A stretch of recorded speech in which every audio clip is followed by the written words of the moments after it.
honourable member from Dufferin-Caledon. Housing hell. After 8 years of this NDP-Liberal government, Canadians are literally living in housing hell. Rent has doubled. Mortgage payments have doubled. The cost to buy a house has almost doubled, and it takes 25 years now to save for a mortgage. It's no wonder for a down payment. It's no wonder there's tent cities all across this country. When will these Liberals realize you can't live in an announcement, you can't live in a photo op, you can't live in a press release, and support our common sense Conservative plan to get houses built? Hear, hear. The Honourable Parliamentary Secretary to the Minister of Housing and Infrastructure. Mr. Speaker, it's unfortunate he contradicts himself every time he speaks. Just a few days ago, he was praising this federal government's record on housing. Today, he critiques it. Let me offer something else, Mr. Speaker, in terms of a contradiction. He talks about the challenges of homelessness, which admittedly are unacceptable in this country, affordability in housing, which is unacceptable in this country. He's voted against every measure the government's put forward to address that. The National Housing Strategy is there. It's yielding results. It will do more. We are working with municipalities to incent changes at the local level in terms of zoning. It will do more. He's voted against it, and so have all they. They don't really care. The honourable member from Dufferin-Caledon. You know your housing plan is an utter disaster when the only support you can find for it is to misquote a member of the opposition. That's how bad it actually is. Here's the facts.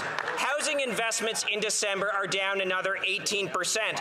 All these fake Liberal announcements and photo ops, and guess what? Less houses are getting built. This Liberal Prime Minister isn't worth the cost because their announcements mean nothing. Will they finally realize they've caused housing hell in this country and support our common sense Conservative plan to get houses built? The Honourable Parliamentary Secretary to the Minister of Housing and Infrastructure. More slogans from the member opposite and the party opposite, Mr. Speaker. What do we see on our side? We are putting serious measures forward to work with municipalities. Across the country, over 500 have applied through the Housing Accelerator Fund. We've completed deals with 30 municipalities, working with mayors, not denigrating them. And what do we hear on the other side?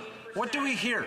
We hear no plan at all. They want to tax home building, for example. That will not lead to more homes built. What's another big idea? They want a snitch line for residents to rat on their neighbours if there's concerns around NIMBY. That's not how you get change, Mr. Speaker, not at all.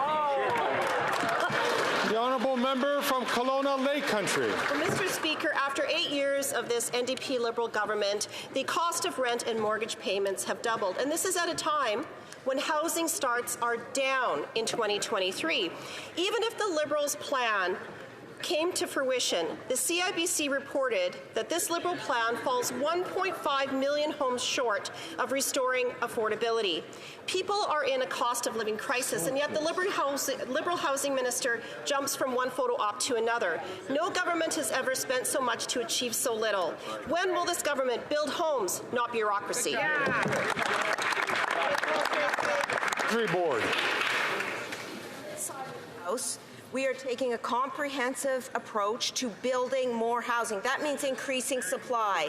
We are eliminating the GST on purpose-built rentals. We have struck deals with over 30 municipalities from coast to coast to ensure that we are getting more supply in the system, and we will make sure that we are there for vulnerable Canadians and the middle class all the while. The Conservatives on the other side of the House vote against measures to support Canadians. That's not our approach, and we will always be there for Canada.